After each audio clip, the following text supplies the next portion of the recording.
ഹരേ കൃഷ്ണ. ഒരിക്കൽ യുധിഷ്ഠിര മഹാരാജാവ് ശ്രീകൃഷ്ണ ഭഗവാനോട് ചോദിച്ചു, പ്രിയ ഭഗവാനെ, മാർഗശീർഷ മാസത്തിലെ ശുക്ലപക്ഷത്തിൽ സംഭവിക്കുന്ന ഏകാദശിയുടെ പേര് എന്താണ്? ദയവായി ഈ ഏകാദശി പാലിക്കുന്നതിനുള്ള പ്രക്രിയകളെക്കുറിച്ച് വിശദീകരിച്ച് നൽകിയാലും.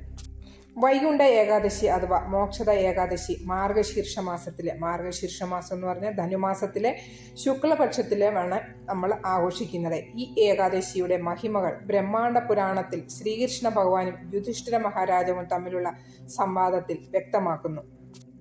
ശ്രീകൃഷ്ണ ഭഗവാൻ പറഞ്ഞു, അല്ലയോ രാജശ്രേഷ്ഠ, ഈ ഏകാദശി ഒരുവന്റെ എല്ലാ പാപകർമ്മ ഫലങ്ങളും ഇല്ലാതാക്കുന്നു. ഈ ദിനത്തിൽ തുളസി മഞ്ജരിയുണ്ട്. മഞ്ജരി എന്ന് പറഞ്ഞാൽ തുളസിന്റെ പൂക്കൾ.